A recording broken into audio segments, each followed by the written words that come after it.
The moment the satellites die, the world doesn't just go dark, it goes directionless. Every step becomes a gamble, every turn a negotiation with terrain you no longer trust. In the old world, losing your way meant inconvenience. In the post-collapse world, losing your way becomes a kill mechanism. It drains water, drains calories, drains time, and finally drains your ability to make rational decisions. Panic doesn't feel like fear. It feels like confidence in the wrong direction. And that is the first truth you must accept. Your internal compass lies the moment the grid goes offline. The body drifts toward familiar patterns, while the landscape obeys none of them. That mismatch is where most people die. The core principle is brutal but simple. Digital navigation was a crutch. Its precision allowed you to forget the physics of direction, the biology of fatigue, and the psychology of crowd movement. When GPS collapses, the world returns to analog truth. Magnetic fields, solar angles, star positions, terrain gradients, shadow lengths, dead reckoning. These are systems that cannot be hacked, jammed, electrocuted, or stolen.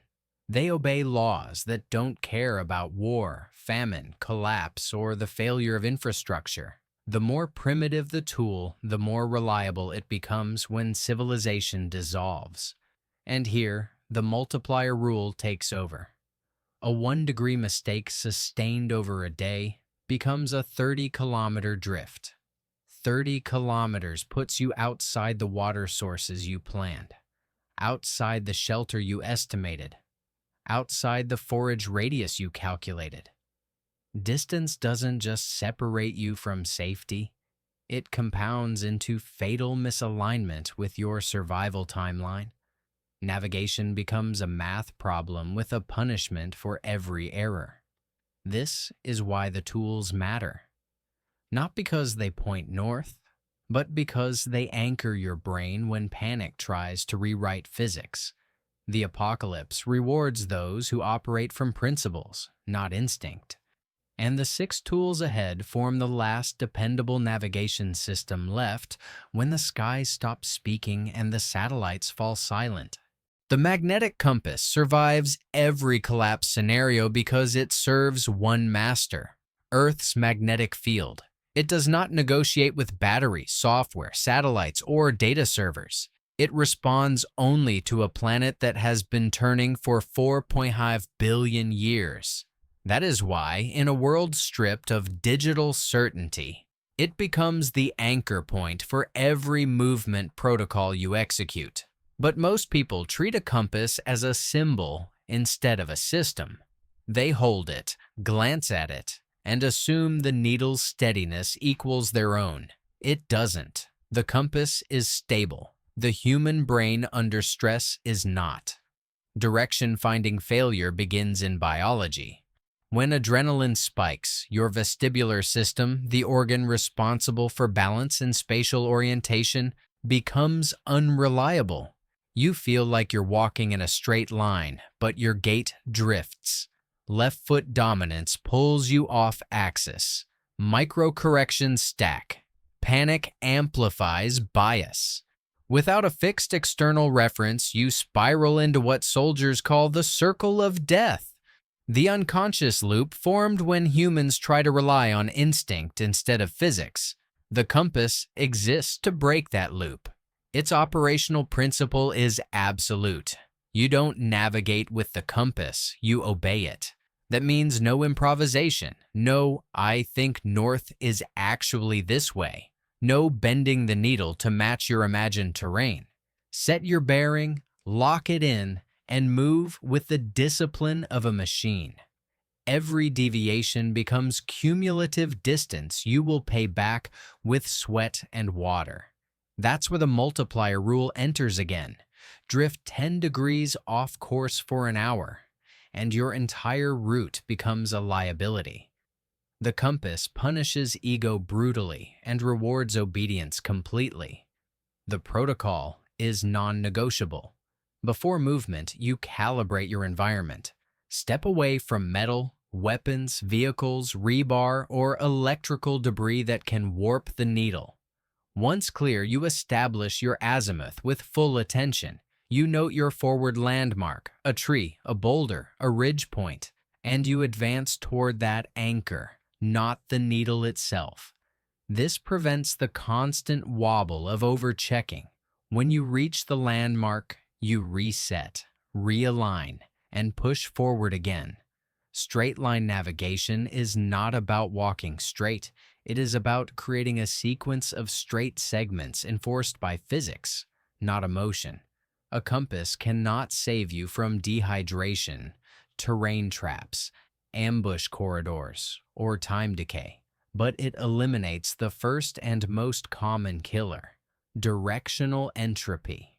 In a world where every misstep multiplies into danger, the magnetic compass is the only tool that refuses to lie, and the only one that forces you to confront how easily your own mind will. When the sky is visible but your tools are gone, an analog watch becomes more than a timekeeper. It becomes a solar instrument.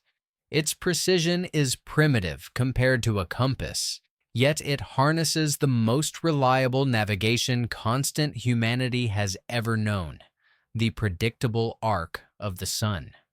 Unlike digital devices, the sun cannot lose signal, glitch, desync, or shut down. And unlike your internal sense of direction, it cannot be corrupted by fear. But this method exposes a hard truth. The sun gives perfect information, and humans interpret it poorly.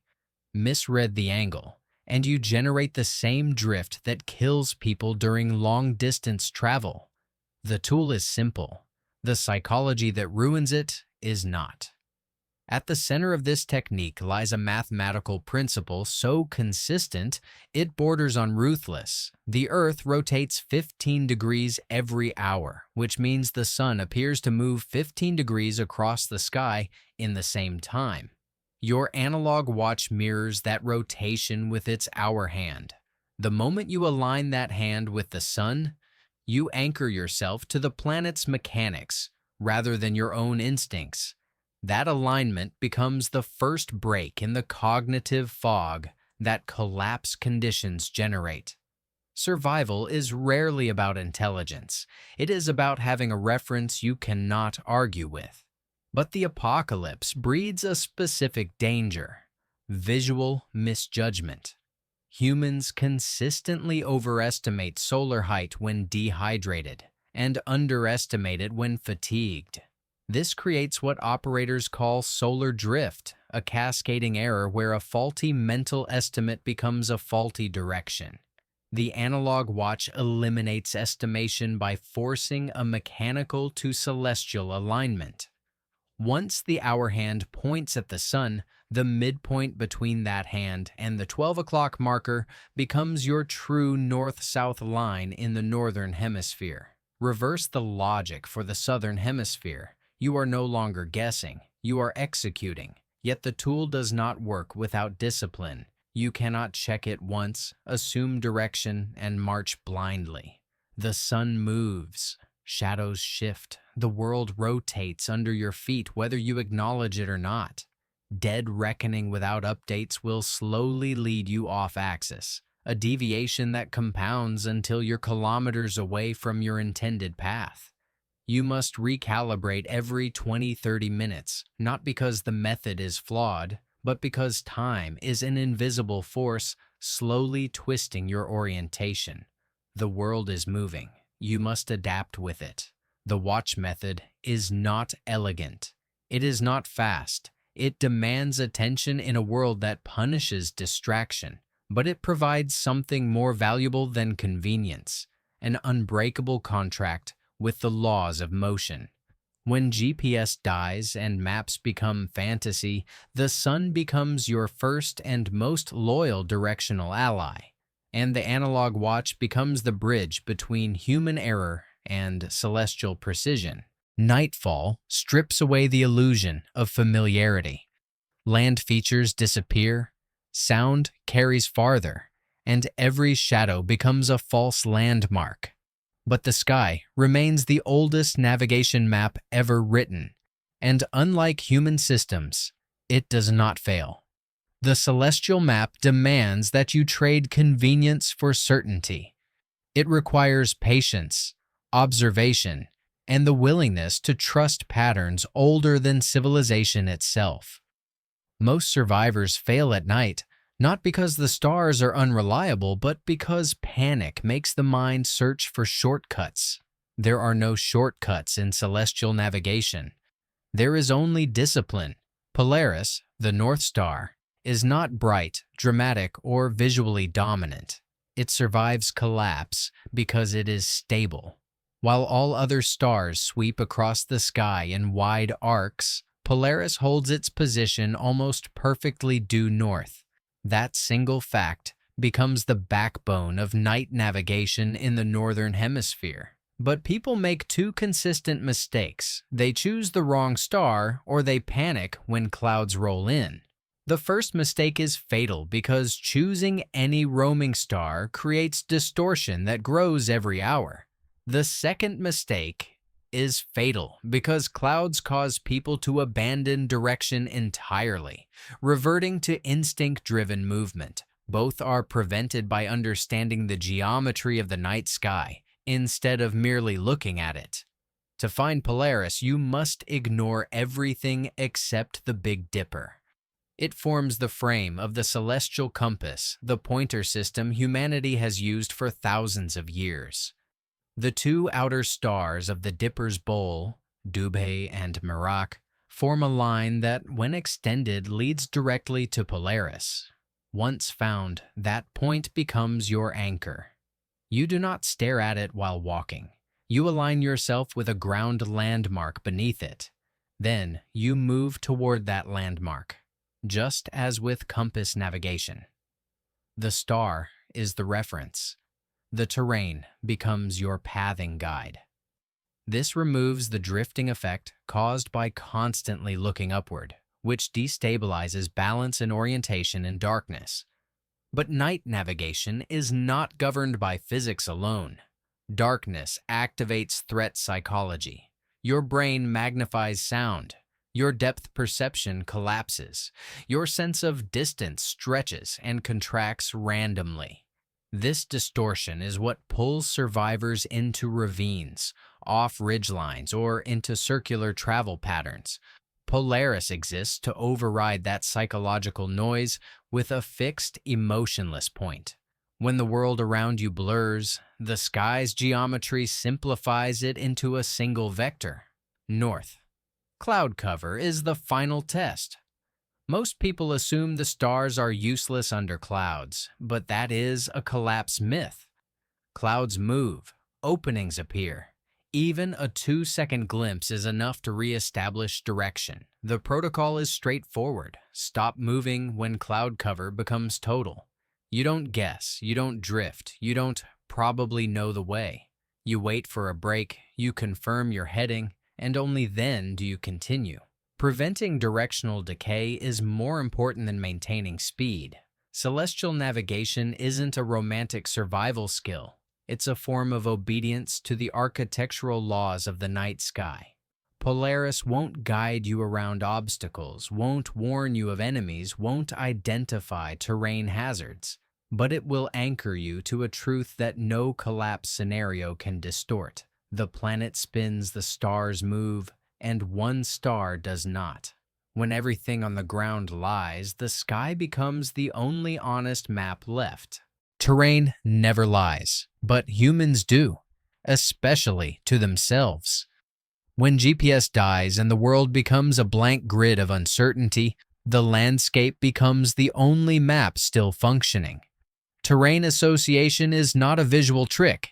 It is physics, hydrology, geometry, and pattern recognition forced into cooperation. The ground tells you where water moves, where humans historically traveled, where shelter naturally forms, and which direction is most energy efficient. But people in collapse conditions commit the same catastrophic mistake. They look at terrain instead of reading through it. Survival begins the moment you understand that the land is not scenery. It is a code. Every landscape follows gradient logic. Water flows downhill, wind patterns form along pressure corridors, ridgelines divide drainage basins, valleys pull movement like gravity wells, and shadow lines reveal solar position even when the sky is obscured. These are not observations. They are laws. Recognizing them transforms the environment into an analog navigation framework, more stable than any compass. The rule is simple. Ridgelines define direction, valleys define routes, and waterlines define boundaries. Once you identify these three, the terrain becomes a giant orientation grid you cannot lose unless panic blinds you. Yet, terrain association contains a kill mechanism most people underestimate.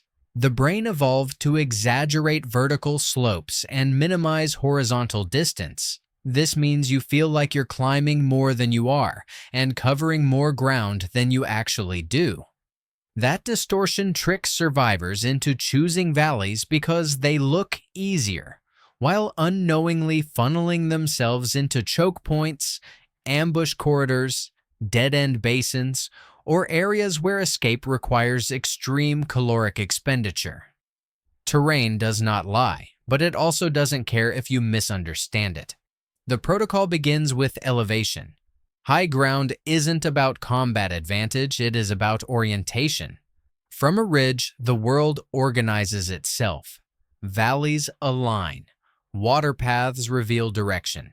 Peaks form reference points you can triangulate without tools. Moving along a ridgeline maintains clarity. Moving inside a valley destroys it. Valleys twist, bend, and compress perspective. From above, every curve becomes visible. From below, every curve becomes deception. That's why experienced trackers stay above the terrain whenever possible. They preserve directional truth. Shadows add another layer. Even when clouds block the sun, ambient light still creates directional bias across slopes. South-facing slopes in the northern hemisphere carry more light, more vegetation spread, and drier soil gradients. North-facing slopes appear dimmer, cooler, and more moisture retentive. These micropatterns allow you to determine orientation even in low visibility. It is slow, methodical work, but collapse survival is never fast. The land communicates through repetition. Drainage flows in predictable lines. Rock formations tilt in consistent directions. Wind channels carve patterns through brush, dust, and treetops. When you learn to track these vectors, you stop navigating on the terrain and start navigating with it. That shift is psychological as much as physical. Instead of fighting confusion, you outsource direction to the Earth's structure itself. Terrain association requires humility. You're not interpreting nature, you're obeying it. The survivors who last the longest aren't the strongest or the best armed. They're the ones who understand that the landscape is a map carved over millions of years. Indifferent to human crisis, but perfectly legible to those who respect its logic. When every tool is gone, when the sky is blocked, when you stand in an unfamiliar landscape stripped of markers and memory, a simple stick and the sun become your last functional compass. The shadow stick method is primitive, but primitive is precisely why it survives collapse scenarios. It relies on geometry, rotation, and the one astronomical constant that even the apocalypse cannot disrupt. The sun moves, shadows move with it, and in that movement lies direction. But people fail this method for the same reason they fail most survival protocols. They underestimate the physics and overestimate their intuition. The principle is ruthless in its simplicity. As the sun travels across the sky, the tip of a shadow traces an arc that always moves east to west. This is not a guideline. It is planetary mechanics. When you mark two positions of that shadow, you create a line that will always point west to east, with the first mark representing west. But collapse conditions distort perception. People rush the process, shorten the interval, or misjudge the exact position of the shadow tip. A 5 centimeter error becomes hundreds of meters of drift over distance. The method is reliable. The human executing it often is not. To apply the protocol correctly, you begin by planting a stick vertically. The angle matters. Even a slight tilt warps shadow length and direction. You anchor it as straight as possible, because in survival navigation, precision is not luxury, but lifeline. You mark the tip of the shadow. You wait. You do not guess the movement, you observe it. Between 10 and 20 minutes is ideal. Less invites error, more wastes daylight. When the shadow tip moves, you mark the second point. This creates your west-east line. You stand with the first mark on your left and the second on your right. You are now facing north. Pure geometry cuts through chaos, but the deeper challenge is psychological. Humans trapped in survival mode experience something called temporal compression, the sensation that time is passing faster than it is. Waiting 10 minutes feels like waiting 30. Your stress response insists you should move now. The shadow stick method punishes impatience with lethal directional decay. Every step taken before your measurement stabilizes becomes compounded drift. You don't just lose a few meters, you lose entire hours of progress that cannot be recovered without more sunlight, more energy, more water. The collapse turns time into a weapon, and patience becomes the countermeasure. Even after establishing direction, the method requires discipline. You cannot simply mark the line once and assume the world has stopped rotating. You must realign periodically, especially as the sun lowers. Shadows elongate at late afternoon, magnifying small mistakes into major miscalculations. The closer you get to dusk, the more aggressively shadow length amplifies angular error. In the final hours of daylight, your tolerance for mistake approaches zero. If your measurements begin to stretch across the ground like ropes, you stop navigating and switch strategies. At that moment, the sun is no longer your ally. It is erasing usable geometry. There is elegance in how the shadow stick method exposes the truth about collapse survival. Complex tools are fragile, but principles are indestructible. You're not relying on technology. You are relying on the relationship between a star, a sphere, and a line. The apocalypse cannot break that relationship. And if you execute the protocol with the patience and precision it demands, the sun will always give you a direction, even when the world below is trying to take it from you. Dead reckoning is not a tool. It is a discipline. When every external reference collapses, when forests choke the sky and terrain folds into repeating patterns, this method becomes the final system that keeps you from vanishing into your own footsteps. It is brutally simple in theory and brutally unforgiving in practice. Distance x direction x time. That formula is the backbone of military land navigation, open ocean travel, and every movement protocol built for environments where the world actively tries to erase your sense of orientation. But in post-collapse conditions, dead reckoning acquires an additional enemy: your mind. Cognitive drift is the silent predator of navigation. It emerges when fatigue, dehydration, adrenaline, and isolation begin altering spatial memory. You think you stayed on a straight path when in reality you curved. You think you walked farther than you did because your body is exhausted. You think you recognize terrain features that never existed. This mental distortion is why dead reckoning becomes essential. You replace the brain's failing estimations with a quantifiable movement record. You are no longer trusting memory. You are trusting math. The functional principle is uncompromising. You hold a direction using whatever reliable reference remains, a compass, a star, a ridgeline, even the angle of the wind, and you track your movement in measurable segments. Time becomes your anchor. Every minute you move is logged. Every change in speed is noted. Every deviation from your bearing is corrected immediately, not later. Drift accumulates invisibly, and dead reckoning exists to expose that drift the moment it begins. You do not let errors pile. You kill them early. Distance estimation is where most survivors fail. Humans are terrible judges of distance when stressed. Uphill terrain compresses perceived length. Downhill terrain stretches it. Dense forest makes a kilometer feel like 2. Flat plains make 2 feel like 1. The apocalypse weaponizes these perceptual distortions. The only antidote is strict pacing.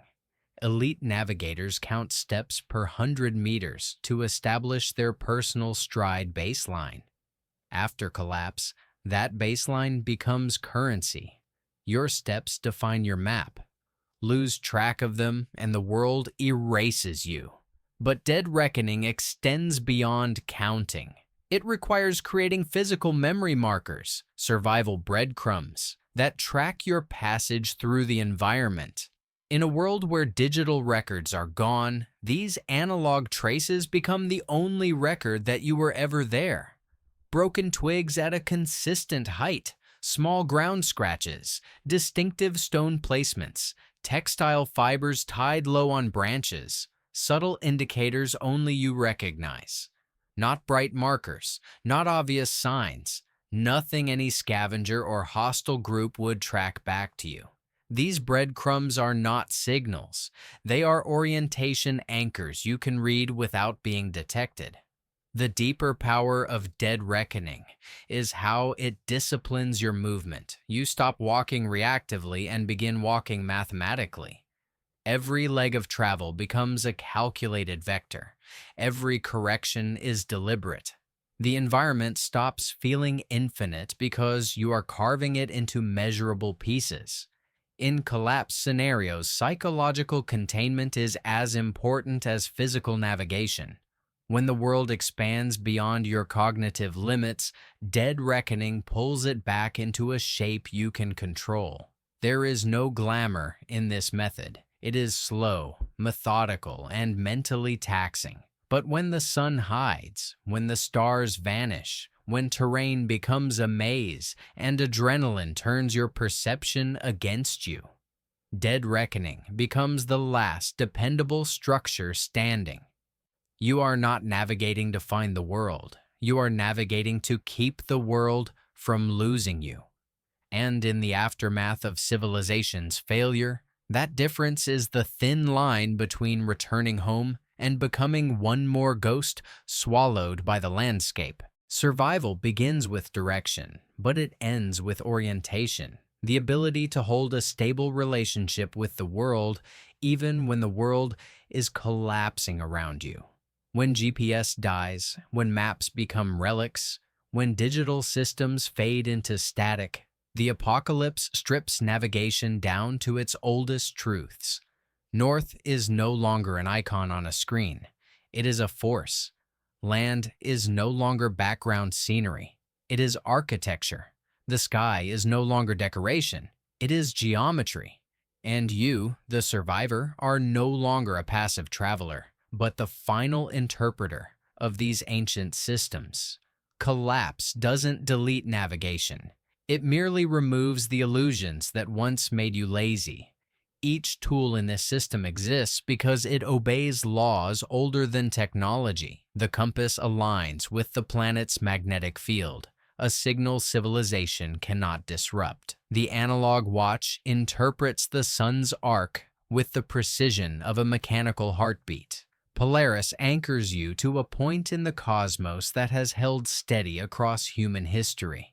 The terrain organizes itself into patterns carved by water, gravity, pressure, and time, patterns that stay legible even when the world is burning.